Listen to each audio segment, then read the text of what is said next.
prepare to meet some of the best people in the world who all happen to work here at Silver Hill Hospital. They have contributed to our historic culture and are the true definition of excellent work ethic. You are now clocked in.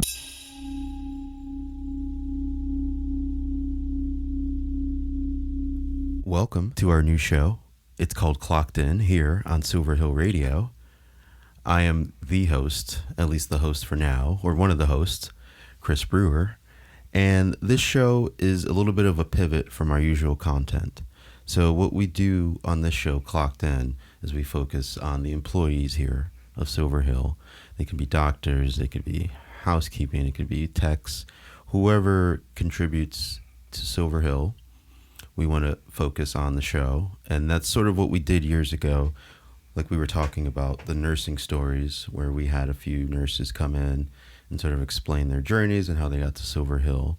And I thought, and Molly thought as well, that we should bring that back somehow. Okay. I think that's the best way to sort of keep people engaged, and we also produce new content, keep it interesting, and it's more than just music. So I'm pretty grateful to be a part of it, and I'm grateful to be able to be a part of this larger community and to sort of bring people in, not just internally. I've been bringing people from the outside as well, musicians, friends, who can contribute and just give us some more diverse content. So I'm glad to be a part of it, and I'm glad to involve our staff. Now, speaking of our staff, I have a very special guest today. Now, I'd say we go way back a few years, since I started here 5 years ago, and he was here before me as a psych tech. His name is Robert Aggrey, and I have him here today. Robert, welcome. Thank you. Thanks for having me on your show. Yeah, it took a little coordinating. Oh, that's right. I think we did it. And so, like I said, we go quite a ways back. Yep. I was here 5 years ago. When did you get here at Silver Hill? So I started 7 years ago, May 1st, 2017. Okay. Yeah, that's when I first got here. I was living in Tennessee at the time, and the then nursing supervisor, director of nursing, so I think that was her title, Sharon. Yeah. Sharon had worked with my brother-in-law at Westchester Hospital, and when I was looking to transition to the Northeast, my brother-in-law told me about Silver Hill, so I applied, and when I applied, I got a call to coming for the interview. So I drove all the way from Tennessee. Yeah. Wow. I drove all the way from Smyrna, Tennessee, which was where I was living at the time. And I came for the interview, and I got the job. So I went back, got ready, left my family there, came over here. I was staying with my sister and my brother-in-law in Co-op City, in New York. So I was doing the commute here at the time, I think. And then I was scheduling my... But that was then when I was a psych tech. I got employed as a psych tech. Right. Yeah. So we're doing the 3 12-hour shifts. Right. So I'll schedule my time such that I'll take the first 3 days of the week, and then I have the rest of the week off. And then I'll take the following week, I'll schedule myself to work the last 3 days of the week. So I have a whole, almost 5 days in between. So I'll go to Tennessee and see the family, and then I come back. And I did that for quite a while, within 6 months, before I finally got a place here in Orange, and then I moved the family. Yeah. So Whoa. that's how my journey with Silver Hill started. Wait a minute. So when I knew you, Yeah. you were commuting? I had been here 2 years already when you Right. came in. Okay, Yes. okay. I've So been here before 2 that. years. Yeah, before that. When I first started, the first 6 months Wow. starting here. Yeah. So, wow. yeah, I would commute to Tennessee every other week. That's how I was doing. Every other week, I'll go and then come back. And, yeah. And I was taking if you took the bus, there's a bus in Chinatown that goes from New York to Tennessee. Oh, wow. And it was like a 17-hour ride or something like that. Some ridiculous, yeah. And yeah. And, Wow. I go. It leaves in the evening, and then by morning we'll be there. So yeah, that's how my journey started. I was commuting like that. It was crazy. Wow.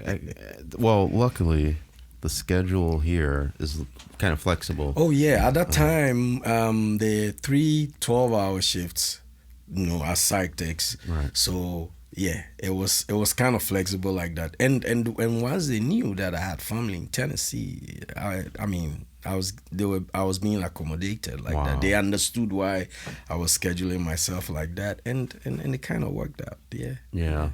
I'd say that's one of the main reasons why I'm still here is because, like, you see, they can be very accommodating. Yeah. And then on top of that, I mean, I've worked with a lot of great people over the years. Right. So you meet a lot of good people. You Right. make a lot of good connections. Right. And I would even take it a step further, the patients as well. I mean, I meet a lot of great people. Just people. Yeah. Yeah, they're just... Oh yeah, I've met some great people here. I mean, I used to say this back then when I was a psych tech at ACU. Mm-hmm. So you see the patients coming really sick, and then they get well, and then their actual personality come out, and you get to meet some great people. Mm-hmm. Yeah. It's very rewarding. Yes. Yeah. It was. It is. It is. Let me Yeah. put it that way. Yeah. Yeah. And you sort of pivoted your responsibility here from psych tech. Yes. So I think it was after the COVID, so I transitioned to become a residential counselor, RC. Yeah. Well, it kind of happened. It kind of happened. Let me say impromptu. Okay. I came in one night and I was like, "Oh, go to Stewart House." And back then we used to, I don't know if you still do, I don't know, I'm no longer in the nursing Right. department, but we used to go to the residential and sit with patients. Sure, if yeah. there's like one-on-one, Right. they will have some psych. So I thought that is what I was going to do. But then I got there and it turned out that they had a call out. Mm-hmm. So they needed somebody to actually fill in for the night. And I hadn't done this before. Right. But luckily for me, there was one person who I trained as a psych tech. I worked with as a psych tech who had transitioned to become an RC. Mm-hmm. And she worked nights. Right. And apparently she was the one that called out that I was covering. So I called her, I was like, "What do you do here as a RC at night?" Uh-huh. And she walked me through the whole process. And so after that, I was like, "Oh, I think I like this. I like this better than because this was 12-hour shifts. Even though I had to trade my lengthy days off for a 5-day, 8-hour shift. But it was something interesting to me after that night. So I applied and I got the RC job and I transitioned from a psych tech to RC. That's always the best, you know. Like Yeah. when something just kind of falls into your lap. That's it's right. Like, I was like, "Oh yeah, I like it. I think I can do this." And then apparently there was a vacancy at Hill House, so I applied and I got that. So that's what you're doing now. You're sort of floating and... Yeah. Well, what changed was right now I'm not full time. Okay. I'm per diem now. Okay. Yeah. Okay. I've been per diem since the middle of July. Okay. Yeah, because I had to change my status from full time to per diem because I had some commitments back in Africa, family issues to take care of, and I wasn't getting the time that I needed because my vacation was limited, and at the same time, it's become a pressing and ongoing issue. Mm-hmm. Yeah, it's family things that I have to take care of. So I thought the per diem will rather give me more time to be able to deal with some of those issues. That is why I switched from full time to per diem. So I'm per diem now. Yeah. And yeah, covering other houses. Yeah. Well, speaking of Africa, I want to get into that. Right. I just want to take a short break. No problem. And then we can continue on your journey. Yep. Clearly all over the country. You know? I know. I really didn't know the Tennessee thing. Yeah. But we'll continue with your journey. All right. Your worldwide journey. All right. Robert Aggrey, here on Silver Hill Radio. And we're back. We're still clocked in with your hosts, Chris Brewer and Robert Aggrey. Robert, thanks for coming. You're welcome. I really appreciate it. Thanks for having me. Now, where are you from originally? I'm from Ghana, West Africa. Okay, which I find absolutely amazing because I'm just from Bridgeport, Connecticut. Right. So there's only so much I can really Yeah. dive into unless I go through my ancestry. But I mean, yeah. So when did you come here? So I moved here in 2006, July of 2006. Yeah, I came over. My wife came ahead of me 2 years before, and then I moved with the rest of my family here in 2006. And like I said, we were in Tennessee. When I came, they were in Tennessee. My wife was in Tennessee. So I lived in Tennessee a total of 11 years. Yeah, because I was in Johnson City, Tennessee from 2006 to 2014. And then I moved to the Nashville area, a small town called Smyrna in Tennessee. Moved over there, and I was in Smyrna for another, there till 2017 when I moved here. Yeah. Okay. So, yep.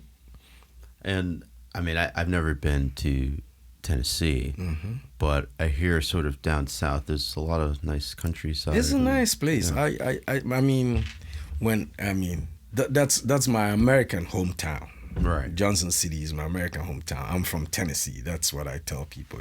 Yeah. I love it there. It's nice. Yeah. It's really, really nice. Yeah. And you said near Nashville, right? Yeah, I lived in Johnson City. Johnson City is let's say, I think it's about the second or third town when you cross the Virginia Tennessee state line. Okay. So it's very close to the Tennessee state line, Virginia. Yeah. So I lived there for from 2006, 12 years. Is it? Yeah. No. From 06 to 06 to 14. So 8 years actually. Yeah, 8 years. Yep. Yeah. 8 years. And then I moved to Smyrna. Smyrna is closer. It's about 25 minutes from Nashville. Okay. Yeah, very close to Nashville. There's a Murfreesboro, Nashville area. Yeah. Wow. That's Middle Tennessee. Have you been to Nashville or? Yeah. Oh yeah. It's great, right? Yeah. I don't know. I've never been. But. At the time, at the time I was working with Pepsi, and at the same time I was driving Uber. Yes. And Nashville was the main place I was driving the Uber because it's a hot spot. Right. Yeah. Right. Nashville is I mean, it's crazy. Let me put it that way. Yeah, there's live music everywhere downtown Nashville. Live music everywhere. That's why I want to Right. go. Yeah. And at one point, I don't know if it still is. It was the #1 venue for bachelorette parties. Oh wow. Yeah, people were coming from Maine, from Arizona, wherever to come and have. I don't know what it is about Nashville that brought people there for their bachelorette parties. So Uber was really, really good Yeah. downtown. Yeah, you could make decent money driving Uber. So that's what I was doing. So I got to know Nashville quite a while, a bit. Wow. Yeah. Oh, I'm sure you knew it very well. Yeah. Wow. Yeah, that's the one reason why I wanted to go, was just for the music scene. Oh yeah. Yeah. You love it. Yeah. It's great. Yeah. I miss it. They say between Nashville and Memphis, those are like two of the biggest music in the country. Yeah. Two of the biggest music towns. Yeah. I mean, Now, like I said, I mean, the people sitting on the street corner playing live music, it's everywhere. It's nice. And it's so surprising. The downtown is about like 5 blocks. The whole, really? Yeah. And that's where everything goes. There's neon lights everywhere. That's where everything goes on. So it's like one strip, basically. Yeah. And then everything else is... Everything's there. And then there are other bars like in nearby streets. So right. what made the Uber really good there was like people were bar hopping from downtown. They'll go to the other side. And so it was really good. Wow. Yeah. So you did that in Pepsi. I did that in Pepsi. Nice. Yes. Wow. Yeah. Yeah, that's those. What did I say? Memphis and Nashville and New Orleans. Yeah, Those I've are heard about New Orleans. 3 places. Never been there, but I've heard about. Yeah, my sister's been, and she said the same thing. Just live music Yeah, it's everywhere. everywhere, man. Yeah. A little jealous, but that's okay. And then that's sort of how we met too. Our common interest in music and all that. Our interest in music brought us together. Yeah, I remember when you told me about your music career, and I was I really it got my attention because I like music. I love music. Let me put it that way. Yeah, I love music a yeah. lot. I try to incorporate it here. Got a little poster there. That's old. Oh, okay. Oh, yeah. That's your band. Yeah, one of them. I'm only in one at the moment. I should be able to come watch you one of these days play. Oh yeah, I'll just have to start sending you stuff. You don't have to do. I have to make like a list or something. Or of where you're playing, and then I'll come see. Because you're one of a few people that have said the same thing. So I should just put you all in some sort of group. Right. That's right. Yeah. So we know where you're playing and all that, then we can come in. Yeah. Enjoy some music. Yeah. Maybe we'll come back to that. Okay. I got to remember that. Right. I want to take another short No problem. Pause and resume with Robert Aggrey. And we're back, clocked in with Robert Aggrey. Robert. Hi. Hi. I think we wanted to keep the momentum going because we were talking about music. Right. And you asked me if I ever did a live performance here. Yeah. And we tried. So obviously this is not a music studio. Right. But we just used these 2 mics here. We kind of angled them down. So my 2 friends, James and Frank, they play guitar. Okay. They have a little band called the Cosmic Purple Mothership. Yeah. They take a lot of influences from a lot of different music styles, as you can hear from the name. Right. But anyway, they just they had small amps that they set up, and then we just angled this down to the amp, and we sort of just did it that way.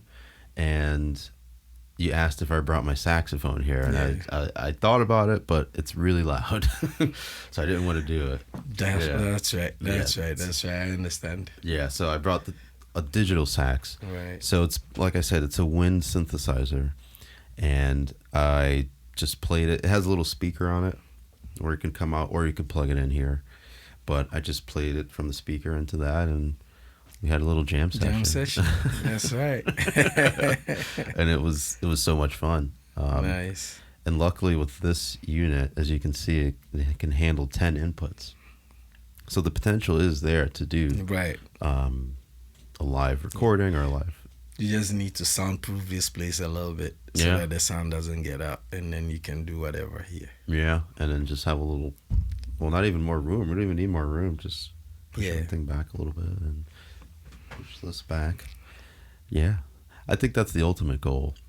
And what we've done, actually what we started to do here, so with some of the patients that are interested in the radio station, right, we have a group that we started here. It's called Creative Expression. I don't know if you've heard of it. Yeah, I think I heard something about it. Yeah, it's very new, and I think it meets Wednesday mornings at the Martin Center.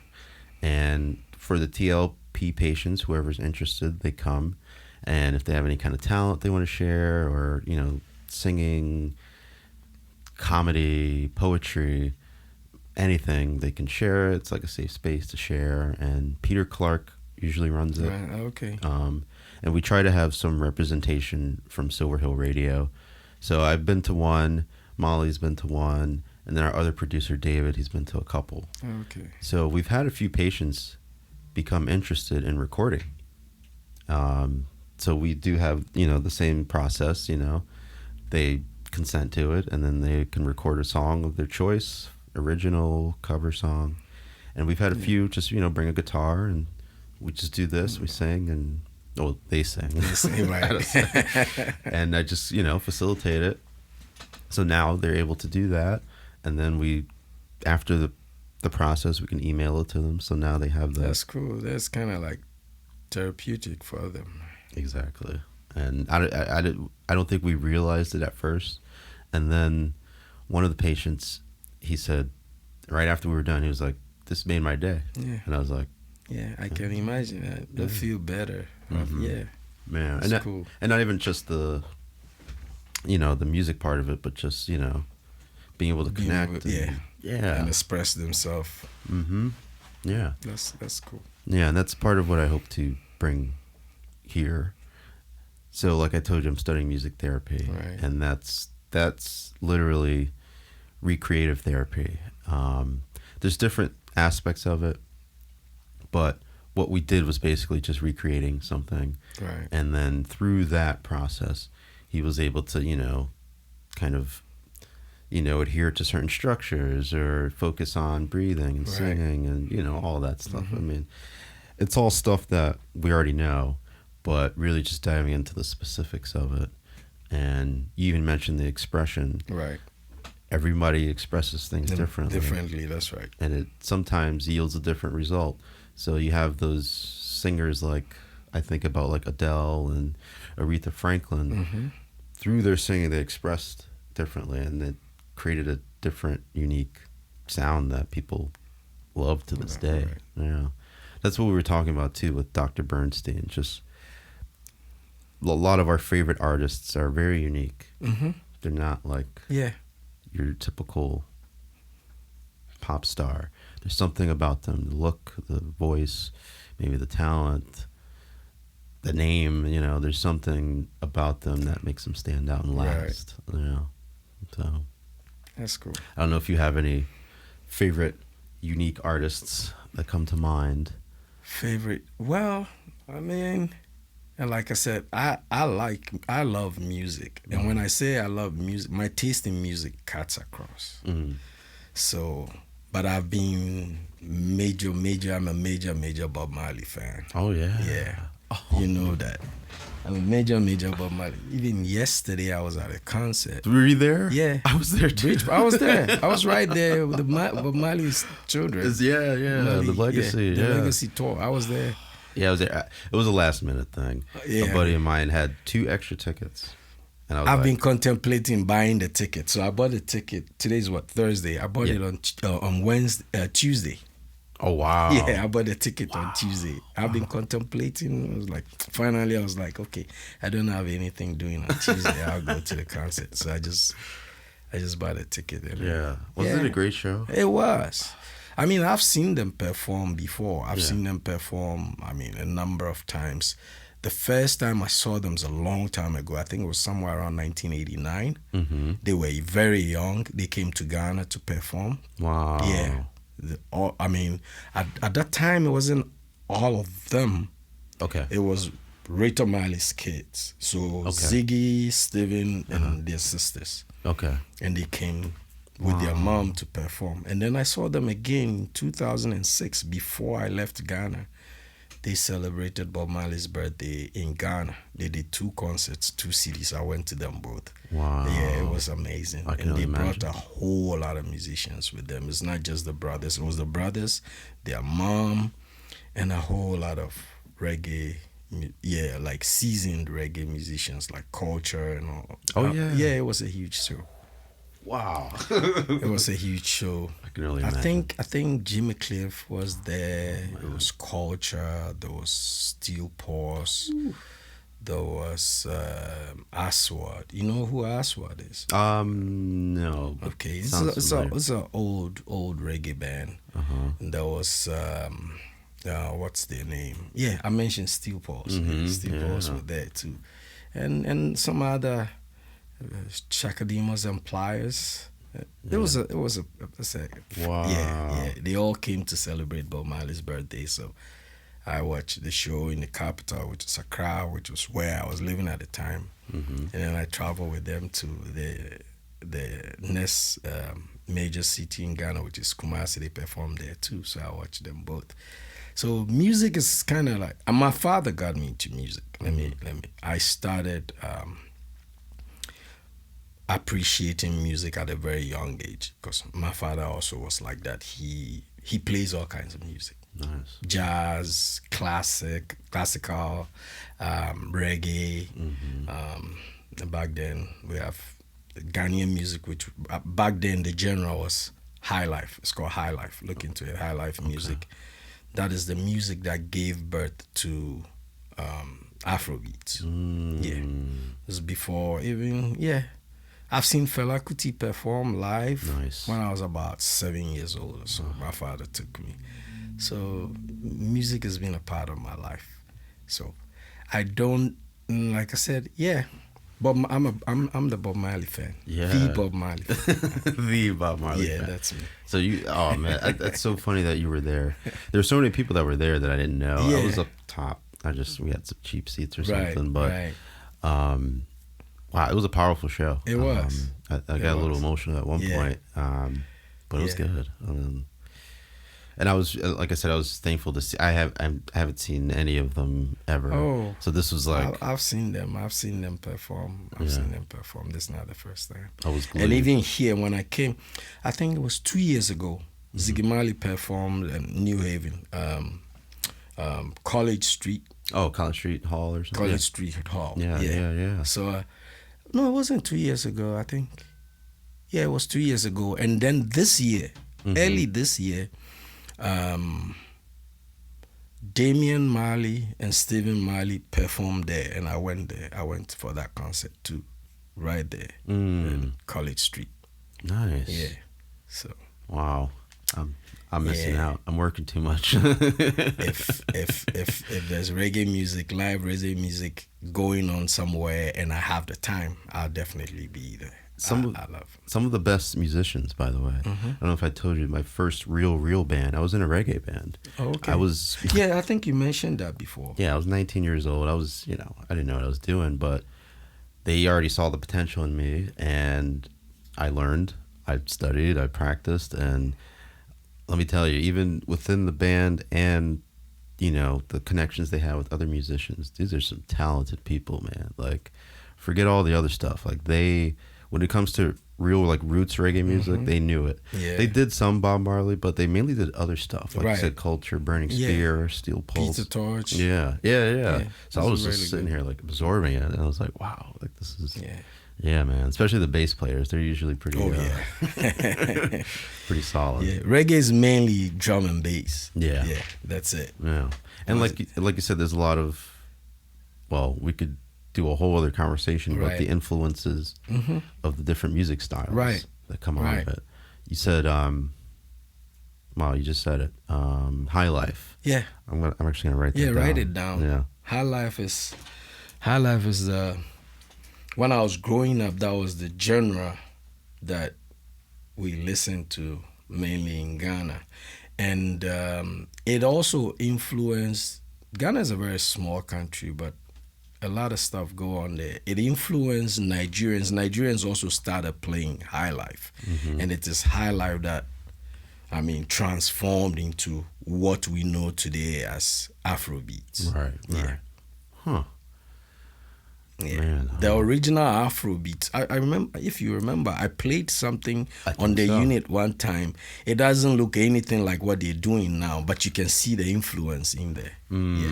Yeah. Fela Kuti started Afrobeats. That's right. Yeah, but they were instrumental. Like, Oh yeah. Oh. You know how he plays. Yeah. He has a yeah. whole orchestra Yeah, behind him. yeah. Yeah. It's good stuff. Right. Wow. Maybe we'll throw some Fela Kuti on here. I think we will. Yeah. Yeah. Well, we'll find it. And I think we're going to take another short pause. Okay. And we'll be right back on Clocked In with Robert Aggrey. All right. And we're back.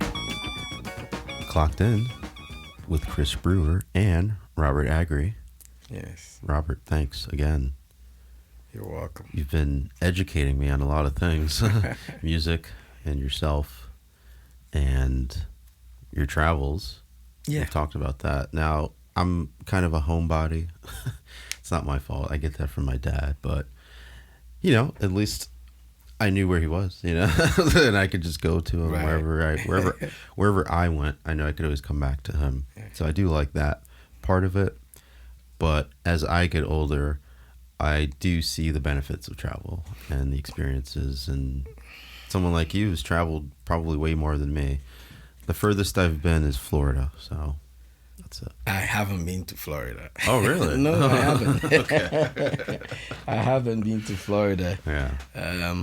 But yeah, I like traveling. I don't get to do it as much as I want to, right? But yeah, I've been a few places. So I've been to. Well, let me start from that small country that I was born in. Mm-hmm. So I was born in Ghana. Ghana shares border with Ivory Coast, Togo, and Burkina Faso. Mm-hmm. Right. I've been to Togo. My brother used to live there, so I used to go see him all the time. That was the first bit of traveling that I did. Mm-hmm. And then I came to the US. I've been to Canada. And through my travels back home, sometimes you transit. I've been to Brussels. Oh, wow. Yeah, traveled through Brussels. I've traveled through. I've been to Morocco, Casablanca. Mm. Yeah, and then here in the States, Tennessee. I've been to North South Carolina. I've been to Kentucky. I've been to, of course, New York, Jersey. Mm-hmm.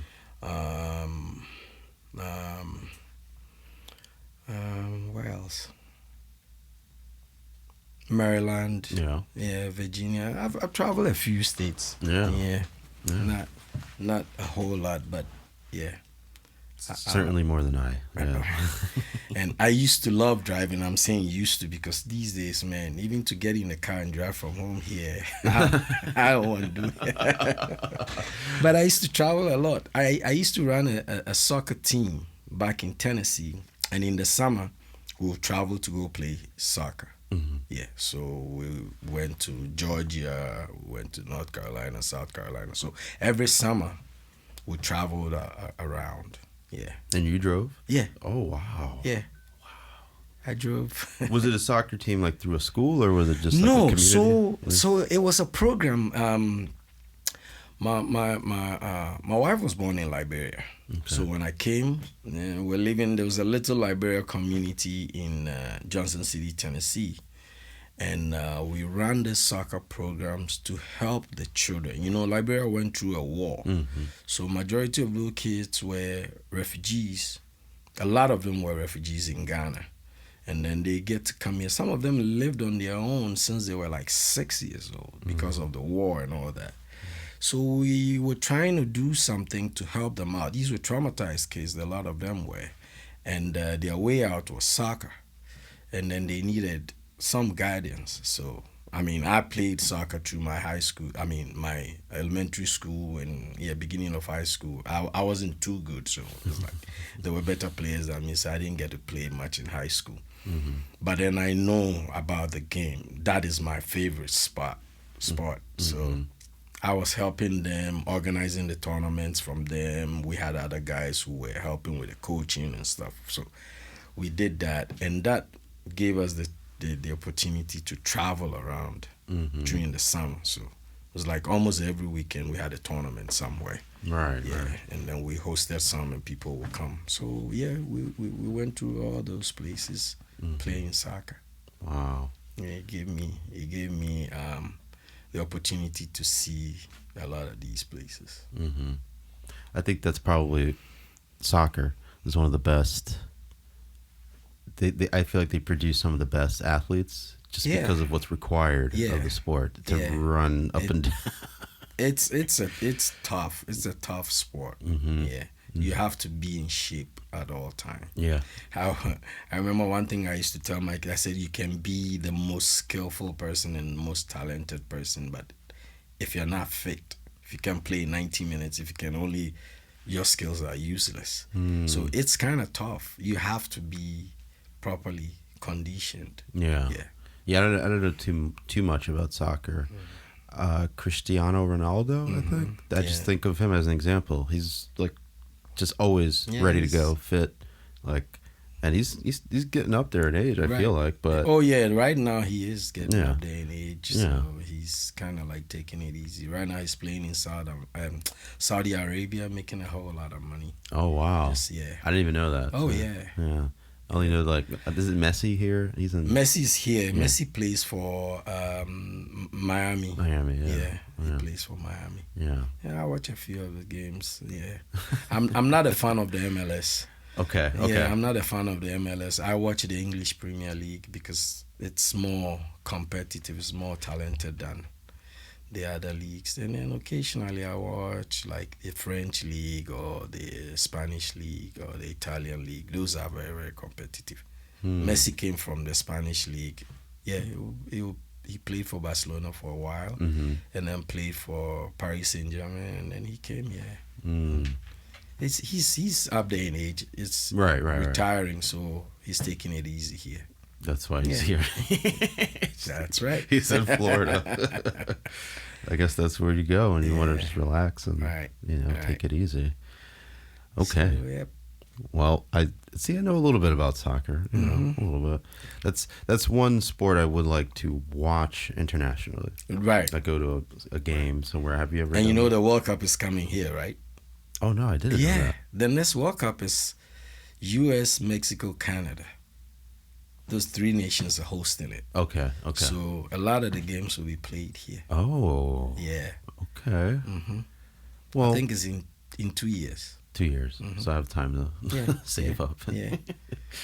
Wow. I'll finally get a chance to watch a World Cup game. Oh, you're gonna do it? Oh yeah, you're gonna do it. Definitely. I'm here. World Cup is here, man. I mean, I'll watch some. Okay, you're gonna have to keep me posted on that. Sure. It comes closer. I'll let you know. I'm sure those tickets will be marked up pretty well. I know. World Cup tickets are not cheap, but yeah. Hopefully, we'll be able to afford like a game or two. Oh yeah, because it's like a tournament. Right. Yeah. Oh boy. Right. Yeah. It's a whole month. I think there's like 32 teams now. I think so, something around that number. So they spread them across cities and then they play. Yeah, I'll definitely try to catch it. I just feel like the energy at a soccer game is like... Oh, yeah, it's electrifying. Yeah. And it reminds me of like... Because of the tension, one goal or one... Exactly. Yeah. See, the difference, like I always say, there's the difference between like soccer and basketball. Basketball, it's scoring all the time. You just move up, score, come down court, score. Yeah. Soccer, you have to really struggle to score one goal. And that is where the tension is. That is what makes it exciting. I even experienced it playing one of those FIFA video games. Yeah. Just playing with some friends. And this was like 15 years ago or something. But that same tension. Right. We're just like, and I'm like, right. So I can only imagine that in person. Yeah. So we'll have to set up a soccer game. That's right. I mean, honestly, any soccer, It could be local. It could be just, I like the game. So. Right. Well, I think we're reaching a close here. Okay. I think so. I'll call it that, but Robert, it's been a pleasure. Thank you. And I Thank think you we're for gonna having me. we're gonna do this again in some way. Sure. There's multiple types of content we're trying to do here at Silver Okay. Hill Radio. Let me know, and yeah, we can work something out. Yeah, we'll keep you in the loop, just because, like I said, we want to get more people involved Right. in the community and with staff, and it's really I think it's gonna do wonders Right. for It's a good thing. I mean, yeah, it's a good thing. for everyone involved. Yeah. You know, yeah. All right. Well, Robert, thanks again, Thanks for having me. and thank whoever's listening to Clocked In here on Silver Hill Radio.